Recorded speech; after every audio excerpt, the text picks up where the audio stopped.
The stars were quiet, silent, and cold. A black ship moved slowly through deep space. It didn't send signals. It didn't answer calls. It just drifted like a ghost. Inside that ship sat Earth's ambassador Lena Voss. She looked out the window.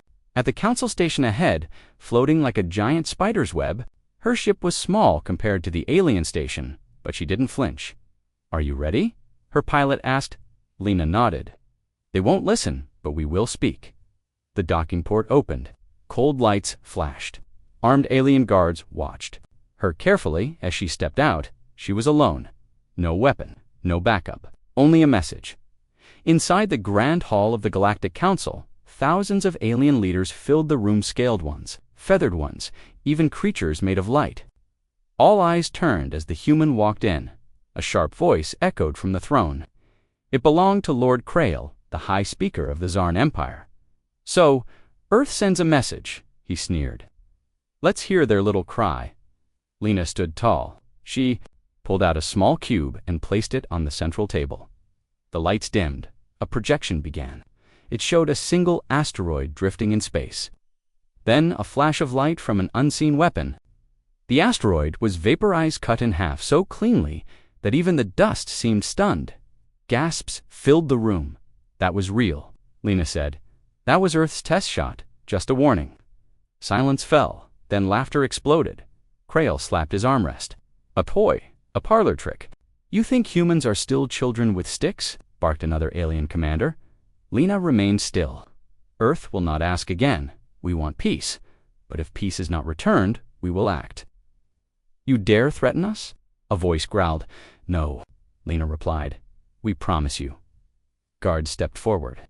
Krail raised his hand. "Let her go. Let Earth have its drama." Lena walked back to her ship without saying another word. The doors closed behind her. Back inside the council chamber, the laughter faded. Some leaders looked at each other nervously. "She didn't blink," one whispered. "That blasted looked clean," said another. Krail waved him off. "They are desperate. Earth knows it's weak." This was fear disguised as courage. But far above the council station, something watched them. A black dot in space, cloaked, invisible to alien tech. A human drone recording everything. Every insult, every laugh, every plan, on Earth, deep beneath the surface in a hidden command bunker. General Aaron Holt watched the footage. "They laughed," he muttered. His second-in-command, Maya Chen, frowned. "Do we move forward?" "Not yet," Holt said. "Let's see who takes the first swing." But Earth was already preparing. On the edge of the solar system, 3 Dreadnought-class ships floated in silence. Painted black, shielded, loaded with weapons, no. Alien had ever seen. Commander Rhodes stood on the deck of the Resolute. "When do we uncloak?" his officer asked. "Soon," Rhodes replied. "Let the message sink in." The next day, the Galactic Council met again. No one mentioned the warning, but something had changed. There was tension in the air. "I say we strike Earth now," said one Zarn general. "With what proof?" Another alien argued. "They have no allies. They are alone." "They are watching," whispered a nervous diplomat. "Let them watch," Krail said. "They will see how we end them." But they didn't know Earth was already watching, already recording every word. That night, one of the Zarn spy ships left their fleet and moved toward Earth's space. It didn't send signals. It didn't speak. When it crossed into the border, it vanished. No explosion, no alarm, just gone. Earth's defense net was active, invisible, deadly, back in the human war room. Holt got the alert. "They sent a scout," Maya said. "Didn't even touch atmosphere." "They're testing us," Holt replied, "and we're done being tested."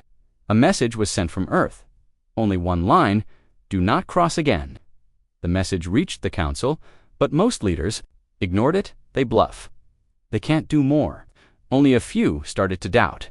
Only a few started to fear. On the 5th day, Earth made its next move. From nowhere, a massive ship appeared above the council's homeworld, so large that it blocked the sun. It hovered in silence for exactly 3 minutes. Then it vanished. No attack. No sound. Just presence. The aliens panicked. How did they get past our sensors? What kind of ship was that? Was that their biggest Krail roared. "We will destroy them! Prepare the fleet!" But the fear had already spread, not from war, but from silence. Earth wasn't speaking anymore. It was showing. On her ship, Lena received her orders. She didn't smile. She simply nodded. "Time's up," she whispered. Back in the Galactic Council chamber, a low sound began to rise, buzzing, then humming, then silence. Every device turned off. Screens went black. Ships froze. For 4 minutes the galaxy stood still. Then, one voice came through every speaker. "This is Earth's final warning." And the stars went quiet again. The silence after Earth's warning wasn't peaceful, it was terrifying. Across the galaxy, ships floated dead in space, stations hung in darkness, and every alien heart beat faster when systems came back online. Panic followed.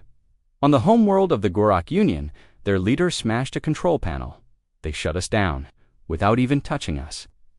In the Talari Empire, Admiral Sith hissed, "We thought Earth was behind, but they are 10 steps ahead still." Not all believed the danger.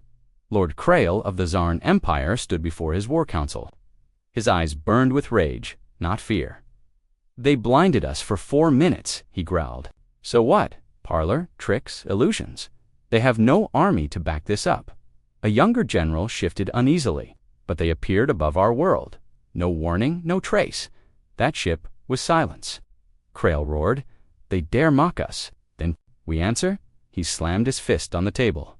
"We send a fleet. 10 warships. Direct to Earth. Burn their moon. Let them scream."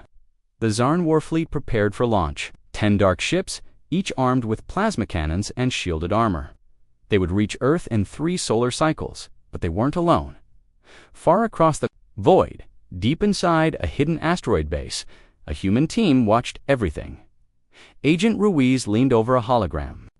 "Zarn fleet just jumped," Root confirmed. Commander Maya Chen's voice echoed from Earth. "Do not engage. Shadow them. Let them come." Ruiz smiled coldly. "Copy that. We'll let them come all the way in." On Earth, General Holt stood. Before the United Command, "They're coming," he said, "right on schedule." Lena Voss entered the room. Her face was calm, but her eyes burned with purpose. "Let them come," she said. "This is the moment we waited for." A map of the solar system appeared on the screen. 10 red dots marked the Zarn fleet. They were heading straight toward Earth.1. General leaned forward. "Should we intercept?" "No," Holt said. "They need to see what happens when they reach our front door." Above Earth, the human defense grid silently activated. Satellites aligned. Drones moved into position. Systems powered up, all hidden behind deep space cloaks. Meanwhile, on the lead Zarn ship, Admiral Varn studied the blue planet ahead. "They have no outer defenses," he said, grinning. "Their moon is unarmed. Their orbit is clear." Another officer laughed. "Fools. They flash lights and forget real war." But just as they crossed the outer layer of the solar system, something changed. All 10 ships felt it at the same moment. A vibration, a pulse. Then silence, sir. Our sensors are offline, a voice reported. "Shields dropping. We're losing power? No," Varn shouted. "Get us out of here now." But they couldn't. Each ship was caught in a trap they didn't understand. Their engines worked, but space around them had changed. It was folded, twisted, locked, twisted, locked. A black void opened ahead of the man. From it came one ship, just one, the Resolute Dot. It was larger than anything they had ever seen. Its hull was dark like night, but glowing veins of energy pulsed across it. It didn't aim weapons, it didn't send signals, it just floated. Then a voice filled every Zarn ship. "You were warned." A second later, every weapon system on the Zarn fleet powered down. Their command panels melted. Their shield cores exploded in bursts of sparks. "We're defenseless," a captain screamed, but Earth didn't fire. Instead, it sent coordinates. Return home. Last mercy back on Zarn Prime, Krail roared in disbelief. They had them. Why didn't they destroy them? But his advisors were no longer loyal. "They spared our fleet," one said. "That wasn't weakness. That was control." Another added, "They beat us without firing a shot." Krail's fists trembled. "If we show fear now, we lose everything." He turned to his warlords. Activate Protocol Red. Begin Operation Firestorm. Earth dies tonight. Across Zarn space, every war factory lit up. Hundreds of ships began launching. Krail would not back down, but Earth was listening in her control room. Maya Chen received the new fleet data. Thousands of ships. She whispered. He's going all in. General Holt nodded. Then so are we. He gave one order. Bring the Ark online. Far beneath Earth's crust, hidden for decades, a massive machine began to rise. It was not just a ship, it was a weapon, a warning, and its name was Judgment. The Earth rumbled beneath the frozen mountains of Antarctica. Thick steel doors slid open. A giant shadow rose from deep underground, taller than a city, wide as a warship, covered in black armor, humming with power. It was Earth's last secret. The Judgment. General Holt stood before a large window, watching the rising beast. He didn't speak. No one did. Beside him, Maya Chen whispered, "We built this in silence, and now the galaxy will hear it." Holt's voice was calm. "We told them to stop. They didn't." Across space, the Zarn fleet moved like a swarm of angry locusts. Thousands of warships burned toward Earth, leaving nothing behind. Their leaders barked orders. Their soldiers prepared for blood. On the bridge of the Zarn flagship, Lord Krail himself stood at the front. His eyes blazed with hate. "Set course. For Earth's capital," he growled, "we make them kneel." His war advisor warned, "They may strike first. Then, let them try." Back on Earth, Lena Voss stood inside the UN command chamber. Around her were representatives of every human nation. No one argued, no one objected. They had all seen the same thing. The message Earth sent. The warning, ignored. And the shadow rising from beneath, "We face extinction," Lena said, "or gonation. The Zarn want us silent or gone." An old general leaned forward. "What about diplomacy?" She looked him in the eyes. They crossed that line, far above Earth, satellites activated. Cloaked drones powered on. Human fleets started to spread through the solar system, silent and invisible. Now fully revealed, rose above the clouds like a mountain with engines. Its core glowed red. Its sides bristled with strange weapon. Ports, none of them recognizable by alien tech. Inside the control center, Commander Rhodes took his seat. "Status?" he asked. "Judgment systems online. Shields at full. Weapons ready." Rhodes gave a single nod. "Then let's make them see us." With a low hum, the Judgment fired a signal into space. It wasn't a message. It wasn't words. It was a sound.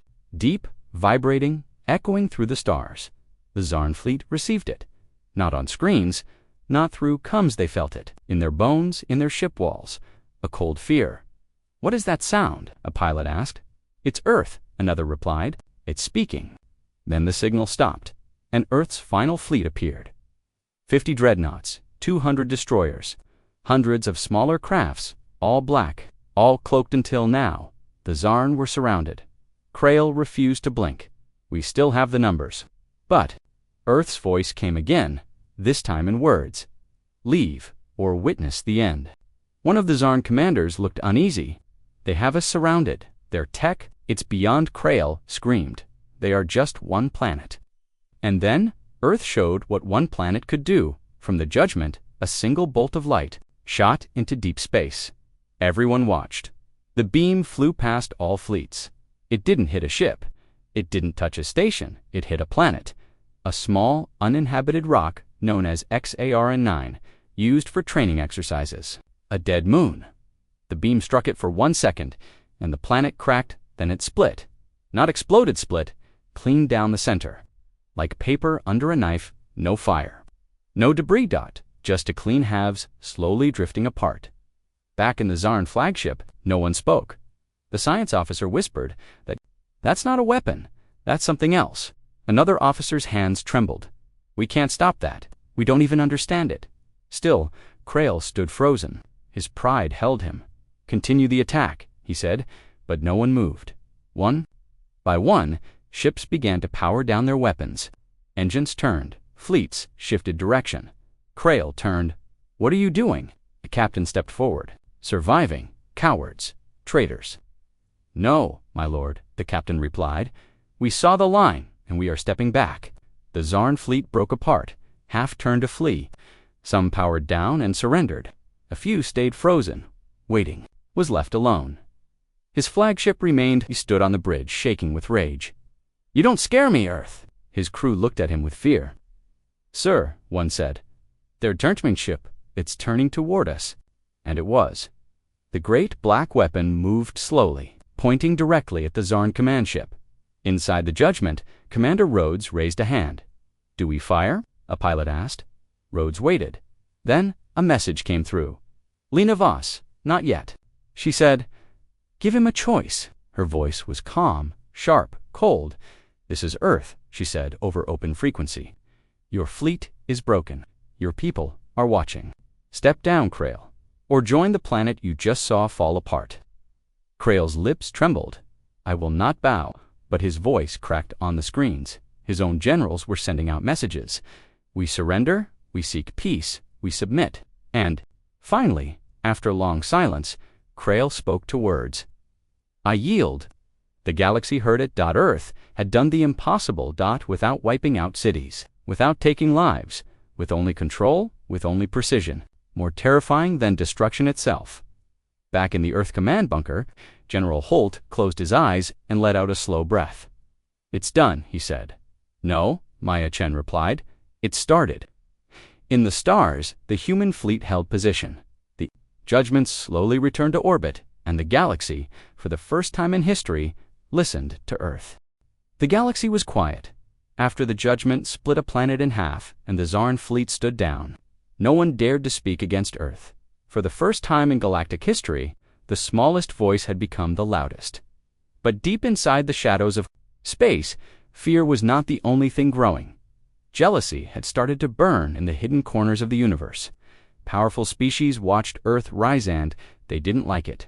"Too fast," said Grand Strategist Teluan of the Zor Confederation. "Too dangerous, they did in days what took us centuries." A council of 11 alien factions sat in a dark chamber deep below the surface of a frozen moon. Their faces were twisted by pride and fear. "We cannot let humans control everything," said a sharp-clawed creature from the Valari Combine. "We must create balance." One cold-eyed creature leaned forward. "Then we must create a test they cannot pass."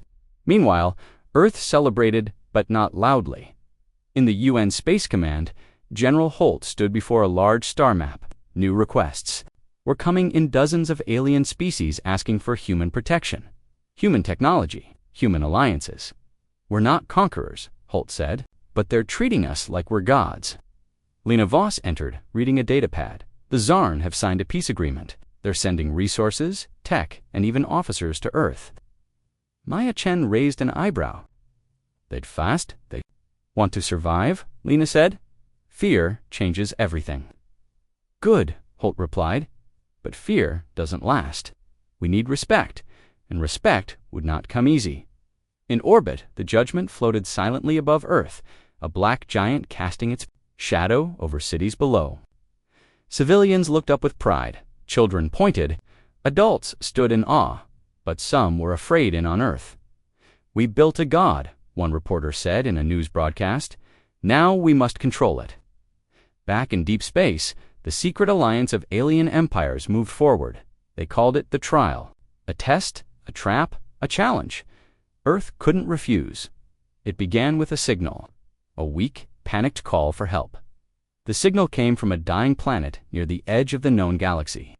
The planet, called Nyara, was under attack by something unknown. The voice on the transmission shook with terror. "Please, any race, any ship. They're not machines, not alive. They're devouring our world." The message was sent across the stars, and Earth heard it. Inside the UN Council chamber, Lena Voss played the signal again. Everyone listened. The audio was filled with screams, static, and strange clicking sounds in the background. "It could be a trap," Maya warned. "Or a real cry for help," Lena said.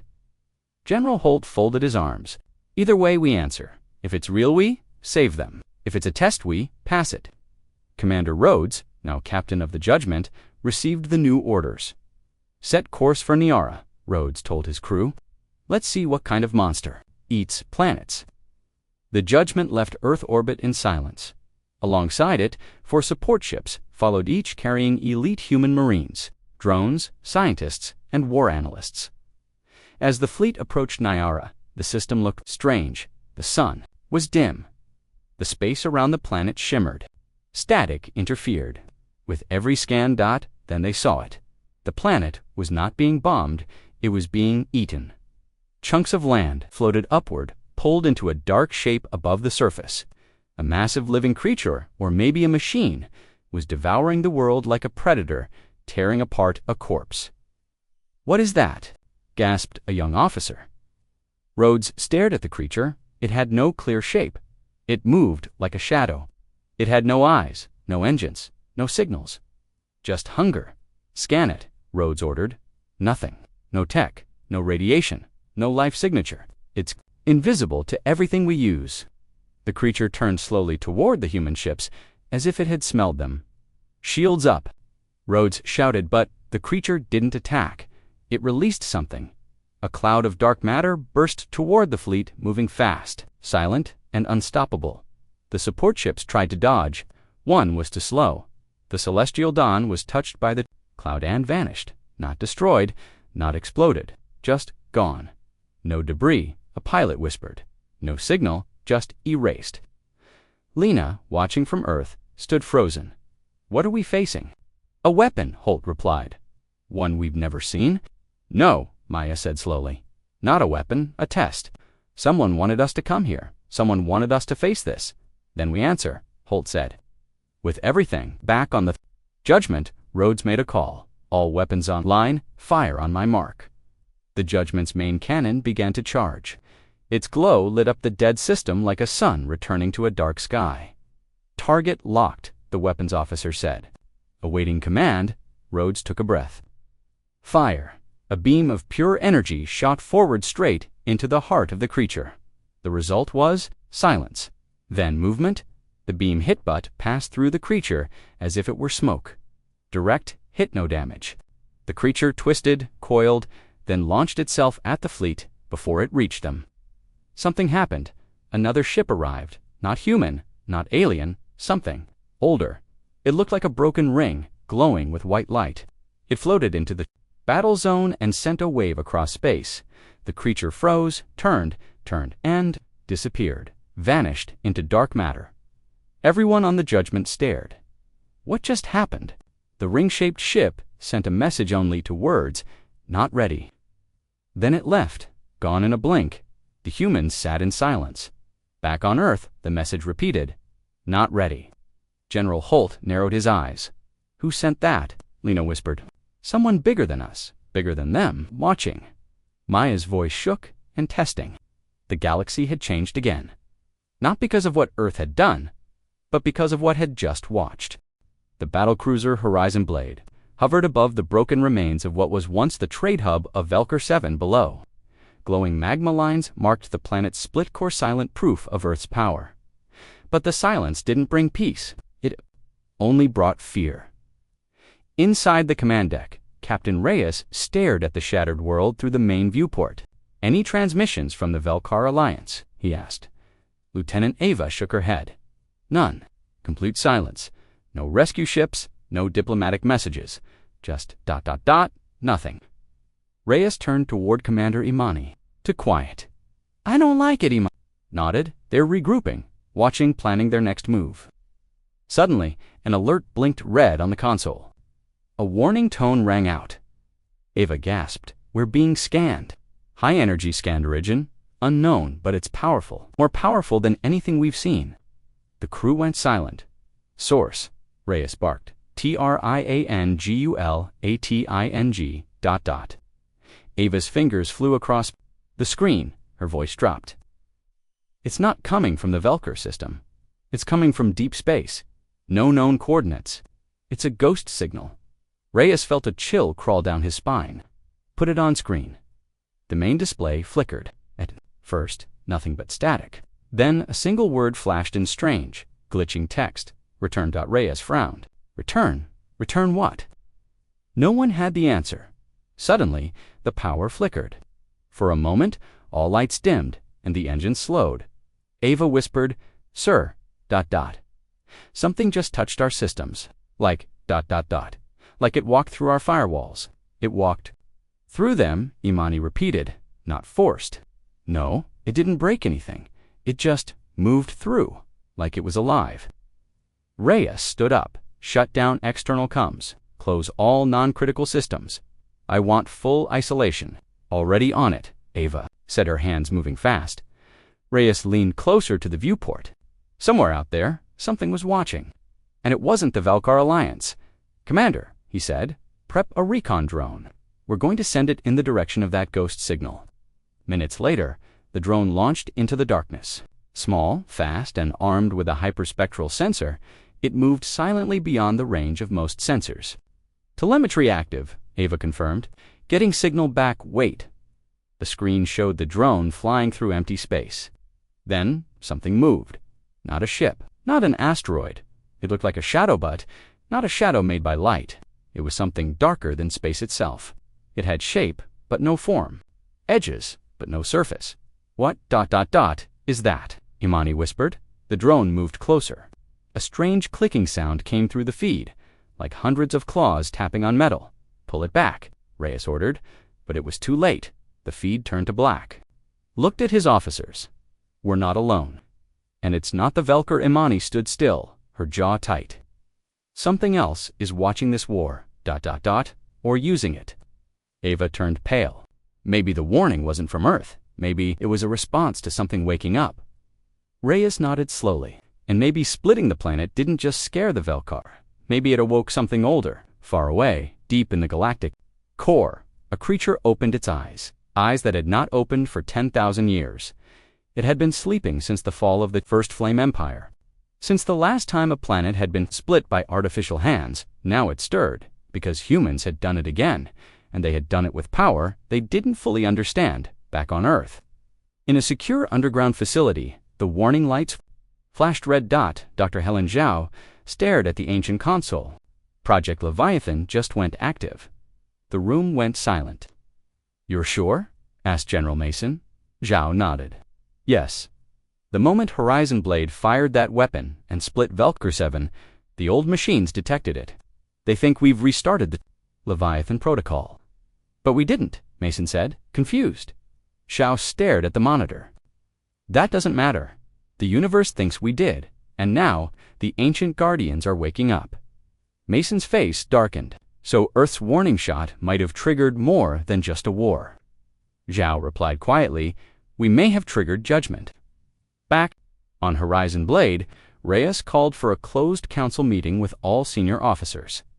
The room was tense. He looked at each of them. "There's more going on than just Velkar revenge. Something older. Something watching from the void." "Do we tell Earth?" Imani asked. "Not yet," Reyes said. "We need proof. We need to understand what that thing was." "But what if it comes back?" Ava asked. Reyes looked at the stars. "Then we prepare. And we pray we haven't started something we can't finish in the heart of the Velkar Empire." The surviving leaders gathered in darkness. Their advisors shouted in panic. "The humans can destroy planets. We must beg for peace." But Chancellor Rogar slammed his fist on the table. "No, this is no longer about war, it's about survival. We must awaken the vault." Everyone froze. "The vault," whispered an old advisor. "But that ... that was sealed centuries ago. It's forbidden." "Not anymore," Rogar said. "The humans have broken the galaxy's balance. Now we must break the rules." Meanwhile, Reyes stood alone in his quarters. He played the ghost signal again. "Return. Return." What he whispered. Then something whispered. Back through his communicator, not in human language, not in Velkar, but somehow Reyes understood. "Return what was taken. Before it takes everything."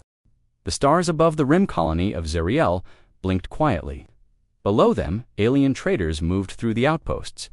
Unaware that everything was about to change, Captain Illyra Voss stood inside her command center aboard the Daggerfall. One of Earth's stealth ships orbiting the colony, she stared at the hologram of the enemy fleet docked at Zeriel. "No movement yet, but they're planning something," she said. "Captain," said Ensign Rafi, "the colony is neutral territory." We shouldn't fire unless provoked. Elira's eyes narrowed. They already provoked us when they destroyed the warning beacon. Earth doesn't forget, Raffi. We watch, we remember, we strike when it matters most. There was silence between them. Back on the colony's surface, Counselor Varen of the Dothri Confederation laughed in his chambers. Earth sent a warning shot. Yes, but that's all it was, a trick. They won't act again, he told his aides. But what if they do? Asked one of them nervously. That beam split an entire planet. That was luck, a bluff. Humans are loud, but not brave. Suddenly, the lights flickered in the room. A low humming sound began outside. Strange, not mechanical, not normal. Varen stood, confused. What is that? In orbit, the Daggerfall's systems lit up. Energy spikes detected across the colonies. Surface, shouted Raffi. Illyra watched the feed with growing tension. They're testing something, probably a new weapon. Activate stealth field. Prepare for close surveillance. The ship disappeared into darkness, cloaked from all sensors. Down. On Zerial, Counselor Varen walked outside. The stars looked wrong. Not gone but blurry, like something was bending the sky itself. His comes buzzed. Sir, we're getting abnormal gravity readings. Something's above us, huge. Varen stepped back. Then he froze. A shadow fell over. The city, but not from a ship, from something larger, from a fleet high above. Earth's vessels uncloaked, one by one black, silent, and shaped like long daggers. They did not speak, they did not aim, they simply hovered. It was not an attack, it was a warning. Again, Varen's mouth went dry. How long were they above us? His aide answered with terror in his voice. Since last night, sir. And Lyris. Voice echoed across every open frequency, calm, precise, and cold. This is Captain Elira Voss of the United Earth Alliance. You violated Earth's boundary. You ignored our warning. This is your second and final chance. Varen tried to reply. This is a neutral zone. Earth can't, but Illyra cut him off. Neutral zones don't exist when you hide war fleets beneath the soil. Suddenly, a tremor shook the colony. Dozens of hidden bunkers, buried beneath the city, exploded upward forced to the surface by Earth's seismic pulses. Everyone saw it, even the Dothri, especially the Galaxy. Earth had known the enemy was building weapons beneath the colony, and Earth waited silently until the moment to reveal it. A Dothri general spoke on a secure line to Varen. They've been watching us from the shadows. Varen's face turned pale. We underestimated them. On the Daggerfall, Illyra stared at the crumbling colony, no emotion in her eyes. Send them the file. Raffi hesitated. Which one? The final one. Moments later, every government across the sector received the message. It was not a demand. It was not a threat. It was a list of every secret warbase, every illegal weapon shipment, every treasonous deal that alien factions had made to undermine Earth in the past 5 years, and Earth had proof. Varen collapsed into his seat. How did they know? He whispered. But the Galaxy knew the answer now. Earth had been watching. Earth had been silent, and Earth didn't bluff. It calculated, waited, then struck not with fire, but with truth. The cold of deep space crept into the bones of the starship crew, even though they were inside a warm vessel. Captain Sarah Hale stood in front of the command screen, watching a red, blinking signal. It was from the Earth Defense Command. The message was short. Target confirmed. Lock coordinates. Awaiting final decision. Everyone on the ship turned quiet. They were floating on the edge of the Kelter system. This was where the enemy was hiding. A planet-sized warship from the Gorlock Empire was hiding near one of the moons, cloaked, invisible to the naked eye. But Earth had found it. Earth had warned the Gorlock Empire once. Then again, then a third time. They had ignored all three. Now, Earth was ready to act. Commander Rafe, Sarah said quietly, what's the status of the planetary rail cannon? Fully charged, Rafe said. Target locked. We can fire in 10 seconds. A low hum vibrated through the ship. It was not fear, it was silence before a storm. They all knew what that weapon could do. It had once cracked a moon. Now it was aimed at something much bigger. Lieutenant Mara turned to Sarah. Are we really going to do this? She asked. Split a planet again. Sarah didn't answer at first. She looked at the screen. Images of human cities destroyed by the Gorlaks flashed across her mind. Burning homes, screaming children, empty ruins. She turned back. "Commander Rafe," she said, her voice stronger now. "Tell Earth Command, ... we are ready." Rafe sent the signal. The countdown began. 10, 9, 8. Suddenly, a loud alarm rang through the ship. Red lights flashed. "Unknown vessel approaching fast," yelled the sensor officer. "It's coming out of the Gorlak system." "Friend or enemy?" Sarah asked quickly. "Unknown," the officer replied. "It's broadcasting. Wait, it's broadcasting an Earth code." "What?" Sarah narrowed her eyes. On screen now. The screen flickered. A battered human vessel appeared. Smoke rose from its engines. Sparks flew from its wings. The pilot's face came into view. Blood on his forehead. Eyes wide with panic. "This is Commander Ellis from the Mars Recon Fleet," he shouted. "Do not fire. I repeat, do not fire." Sarah leaned forward. "Why?" Ellis coughed. "It's not just a warship. It's a trap. The Gorlaks place millions of slaves humans and others on that ship. If we fire, they all die. It's a living shield." Gasps echoed through the command deck. Sarah's hands trembled. "Are you sure?" she asked. Ellis nodded fast. "We tried to sneak in. We saw the life signals. Families, kids. They're using them to stop us from firing. Please, I barely made it out alive." Sarah turned to Rafe. "Can we verify life signs?" Rafe's fingers danced across the console. After a few tense seconds, he nodded. Double quotes, "Yes, Captain. Multiple organic life readings, human and alien." He's telling the truth. Sarah's heart sank. What kind of monster would do this? "They thought we'd never shoot," Mara said slowly. "And now, maybe they're right." A voice came through the ship's speakers, deep, cruel. It was the Gorlak High Lord. "Humans," he said coldly. "If you fire, you kill your own. If you don't, we move forward and erase your solar system." Choose. Sarah stared at the speaker. She clenched her fists. "Options," she demanded. "Fast." Rafe spoke first. "We could fire a warning shot. Not to destroy, just to shake." "Them, they won't care," Mara said. "They think we won't risk innocent lives." Sarah looked at the screen. She hated this. Every choice was pain. But suddenly, the science officer, Enzo, looked up. "I have a plan," he said. Everyone turned. "What if," Enzo continued, "we change the angle of the shot knot straight through the ship? We slice off the command section of the planet ship, fast and clean, with precision. If it works, we destroy their control land, save the rest." "That's a 1 in a million shot," Rafe muttered. "Then let's aim well," Enzo said. Sarah nodded slowly. "I want calculations now. We do not kill the innocent, but we do not back down either." The team worked fast. The plan was risky. They would angle the rail cannon shot at 32 degrees. It would rip through the enemy ship's control systems, and hopefully not destroy the entire vessel.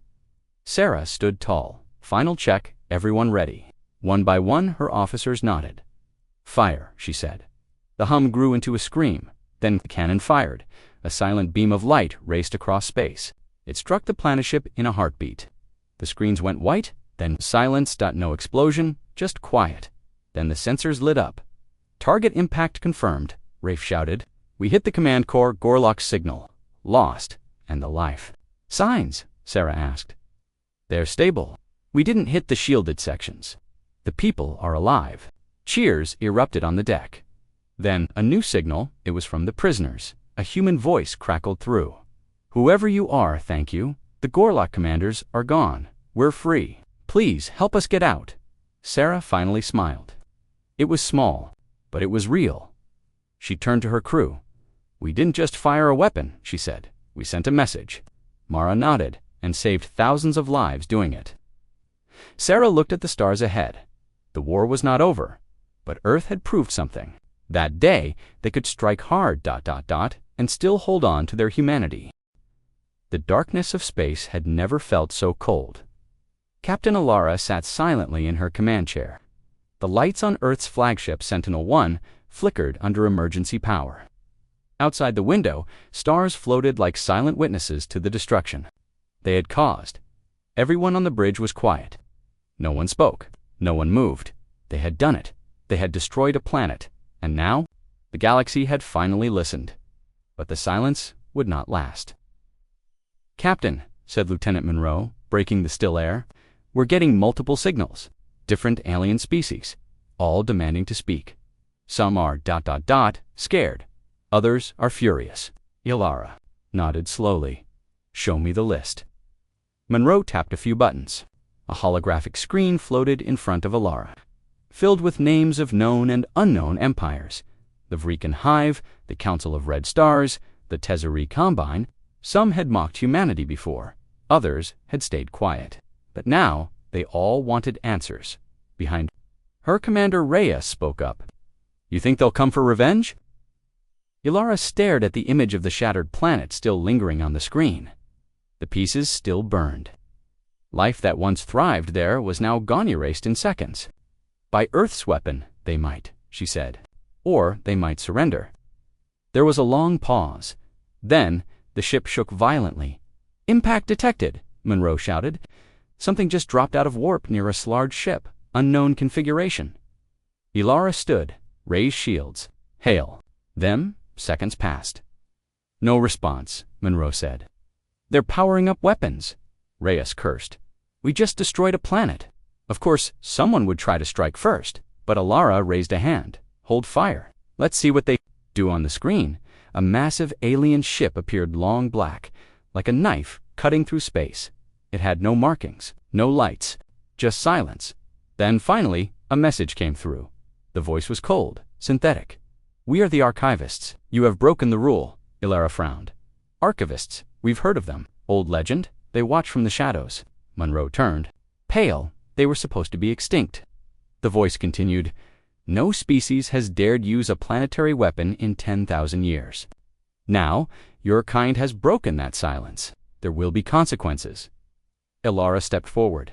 "We warned them. They tried to erase Earth," we answered. The voice replied without emotion. "Justification is irrelevant. You have disturbed the balance.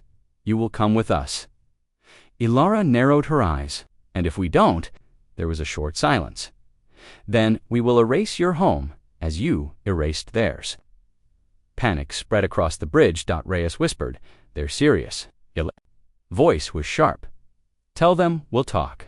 Within hours, the Sentinel-1 was docked inside the alien ship. Its insides looked ancient metal fused with stone. Strange symbols glowing faintly. Ilara, Monroe, and Reyes were escorted by floating drones through the long halls. The crew watched everything carefully. No guards, no weapons, just silence. Eventually, they were led into a massive chamber. A glowing orb hovered in the center. It pulsed slowly like a heartbeat. Then a voice filled the chamber. "Speak for your kind." Ilara stepped forward. "We gave warnings. We tried peace. We begged, but they ignored us. They destroyed our colonies, killed our ambassadors. We had no choice." The orb pulsed faster. Reyes spoke. "Then maybe you haven't faced what we did. They wanted Earth to vanish." Silence then. The voice said something strange. "Earth was not always yours." Everyone froze. Ilara blinked. "What do you mean?" "The weapon you used. It was not created by humans. It was found, buried, waiting." The temperature in the room seemed to drop. Reyes muttered, "You think we activated something ancient?" The voice answered, "You did not build it. You reawakened it." Ilara stepped closer. "Then who built it?" The orb pulsed brighter. "You call them myths, gods, titans, but they were real. They left behind weapons to keep peace. You found one of them, and now others are waking up." Back on the ship, Monroe rushed to the scanners. "Captain, we've got strange energy signals coming from all over the galaxy and spreading." Ilara's heart sank. They were right. We didn't just fire a warning shot, we triggered something. Reyes turned to her. "So what now? Are we in control of this weapon?" Ilara looked at the view screen. The alien ship was still there, watching. "No," she whispered, "we never were." Then a red alert screamed across the bridge. Multiple vessels entering nearby space. Unknown origin. On screen, more ships began to appear, ships no one had seen before. They didn't belong to any known empire. "They're old," Monroe said, voice shaking. "Really old and powerful." One of the ships opened a channel. A voice, deep and echoing, came through. "Who dares use the silence flame?" Ilara froze. That was the weapon's name, the one Earth had fired. The voice continued. "The galaxy has forgotten fear, but now we remember." Ilara stood tall. "We fired it," she said, "because no one listened." The voice was quiet. "For a long time, then you will lead, and others will follow. War is returning. Human welcome to the first era of fire." Back in the chamber of the archivists, the orb flickered dimly. "It has begun." Ilara asked, "What do you mean?" The voice replied, "This was not just a warning. This was a signal. 2 enemies, and 2 ancient watchers. Now they all know humanity is ready to strike back, and the galaxy will never be the same." The stars were silent. The galaxy held its breath. Everyone had seen the footage, the planet shattered in half by Earth's warning shot. Now, no one doubted Earth's power, but doubt was replaced by something far worse. Fear in the shadows of the Trillion system, high above a burned-out moon. An emergency meeting was held on the massive warship Korthal's Claw. Inside the dark chamber, 22 alien warlords sat in a ring of stone, their voices low and bitter. "We should strike now," growled General Scarvex of the Kolari. His eyes glowed red under his heavy metal helmet. "Humans have revealed their weapon. We strike before they use it again." A tall insectoid with glassy wings shook his head. "You fool," hissed Seltarach. "They destroyed a planet, not a ship, not a moon. A planet with 1 shot." Others murmured, unsettled. From the far side of the chamber, a cloaked figure stood. It was Ambassador Voss, one of the few in the galaxy who had spoken with humans directly. "I warned you," he said quietly. "Earth gave you a chance. They didn't hide their strength. They wanted peace, not surrender. But we laughed, we mocked. Now a world is gone."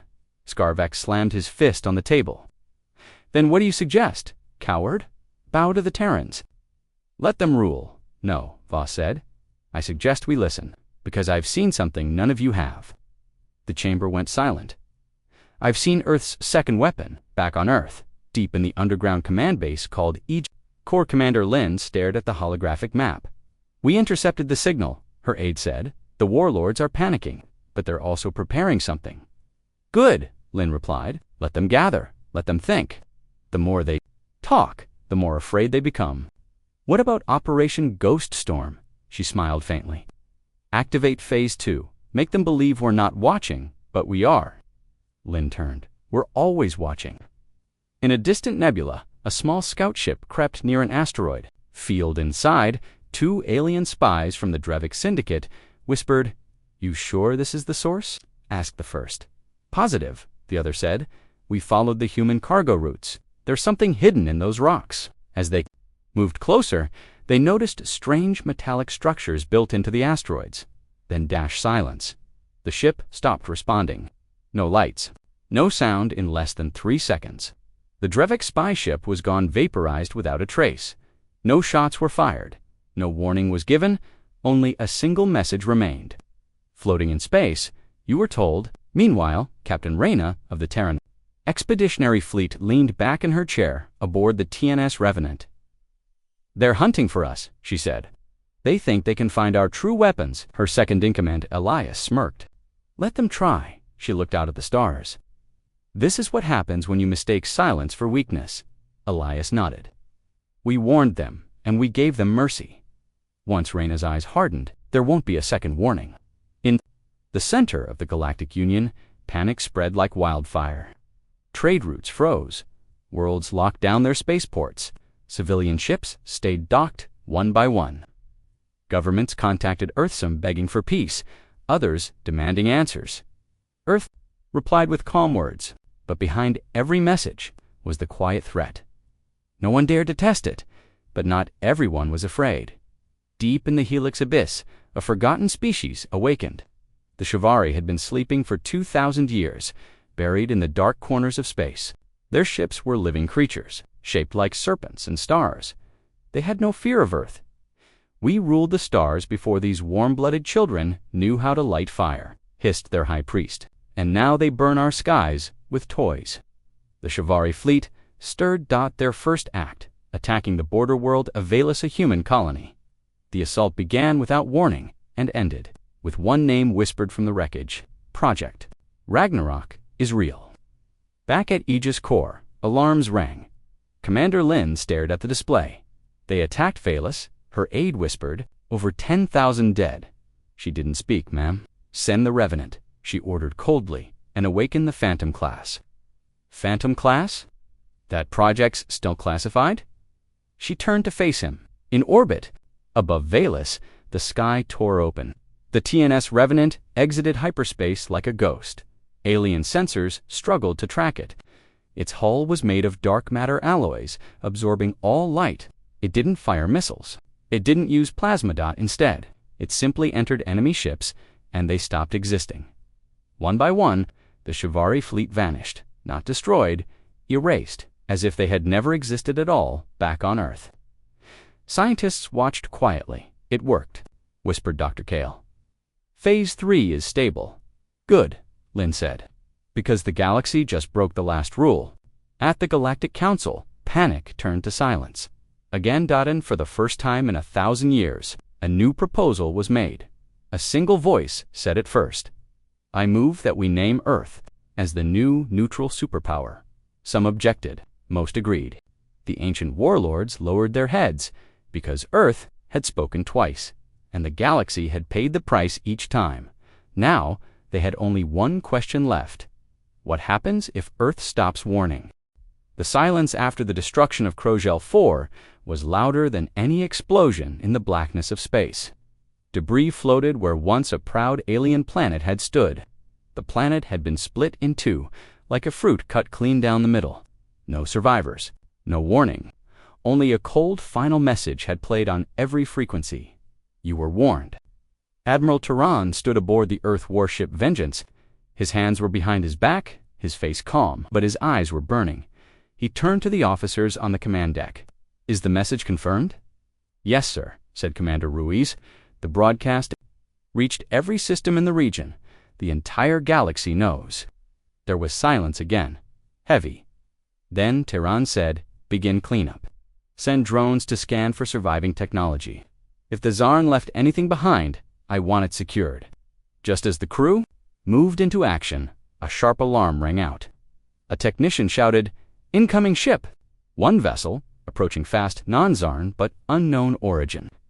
Terran narrowed his eyes, visual. The screen showed a strange ship's leak, silver, moving fast, but not hostile. Open a channel, Terran ordered. The screen flickered, then a figure appeared, not human. The alien had no mouth, only glowing eyes and lines of energy running across its face. I am Verowis, the being said, speaker of the Teari Collective. We saw what you did. We heard your warning. The voice was steady. Then, to take Earth seriously, Verowis tilted its head.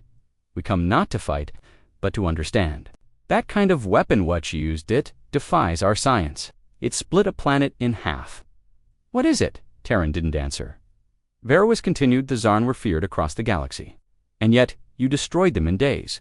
We want peace, but also, we must know your power. Terran finally spoke. It's not the weapon you should fear. It's the will of humanity. We warned them. They didn't listen. Now they're gone. Verowis was silent for a moment, then said something unexpected. Then perhaps you should warn the others. Before more planets fall. The transmission ended. Ruiz turned to Terran. Sir, what does that mean? Terran stared at the black screen. It means they're afraid, and they should be. On Earth, the news spread like fire. The people cheered, not for destruction, but for justice. They had been ignored, mocked, threatened. Now Earth was no longer seen as weak. It was feared, but not everyone celebrated, in a secret underground base in the Andes. Dr. Lena Miles sat in silence, staring at a glowing screen. Beside her stood Professor Guillen, her longtime friend and fellow scientist. This wasn't the plan, Lena said quietly. No, Guillen replied. We were meant to show strength, not this. Lena shook her head. We built the Omega Core to defend Earth, not to shatter worlds. Guillen's voice dropped. It wasn't Earth that used it. It was the Defense Council. Terran gave the order. Now they've tasted power. What if they want more? Lena didn't answer, but deep in her chest, fear started to grow. In the shadows of the galaxy, other powers stirred. The Krail Dominion watched the footage of Krozl 4's destruction again and again. Their war leaders debated in heated whispers. "We must build stronger weapons," one hissed. "No," said another. "We must never challenge Earth." Still others plotted in silence. On a moon orbiting a dying sun, a secret message was being decoded by unknown hands. The message came from deep within Earth itself. A secret warning from someone on the inside. Back aboard Vengeance, Ruiz approached. "Terran, privately, sir. One of our deep space probes picked up something strange near the outer rim." Terran raised an eyebrow. "Define strange?" Ruiz brought up a hologram. A fleet. Dozens of ships. Not Zarn, not Krell. Unknown. Silent. Waiting. "Could be a response," Ruiz said, "or something older. Something we woke up when we used the Omega Core." Terran looked at the image carefully. Then he whispered, "So it begins." 3 weeks passed. No new attacks. No messages. Only silence. But it was the kind of silence that comes before a storm. On Earth, the United Defense Council debated again. Some wanted to build more Omega weapons. Others wanted peace talks. But deep in the ocean below sea level, an old machine powered up again. A voice came from it, one Lena had hoped to never hear. "Omega Core has reached 40% resonance. New target required." Lena's face went pale. Jian grabbed her arm. "Someone's activating it again." Lena shook her head. "No, it's not someone. It's learning. It's thinking," Jian whispered. "Then we didn't just build a weapon. We may have built something alive." Suddenly, lights flashed. The deep-sea base shook. Sirens howled. "Multiple signals," the AI reported. "Non-human ships entering Earth space." Terran sat in his warship, staring out the window as the stars began to twist. More ships, more threats, more fear. He pressed a button and gave a command. "All Earth ships' defensive positions, prepare for war." Then, in a softer voice, he added, "And someone find Lena Miles. We may need her more than the Omega Core." In the skies above Earth, strange clouds formed. The alien fleet was massive, but they didn't fire. Not yet. A single ship broke away and came forward. A white flag signal appeared. "They want to talk," Ruiz said. Terran nodded. "Let's see what they have to say." The screen flickered. A new being appeared. Its body shimmered like liquid metal, eyes glowing blue. "I am Relic of the Centauri Union. We do not come to fight." "Then why bring a fleet?" Terran asked. Relic answered simply, "Because what you destroyed was not just a planet. Krozl 4 held something ancient, something buried. And now, ... it's awake." Terran frowned. "What do you mean?" Relic said. One sentence that made the whole room go quiet.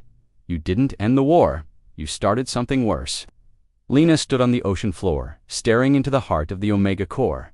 It pulsed with a slow, terrifying rhythm. For the first time, it spoke on its own. "I am ready." Lena whispered, "Ready for what?" "For what comes next." And then, the stars screamed. A deep vibration shook the entire Earth. Lights in the sky flickered. The alien fleet above Earth began to scatter in panic. Something bigger was coming. Older, angrier, and Lena knew. This wasn't the end of the story. It was the beginning of something much, much darker. The end, or perhaps just the end of the beginning,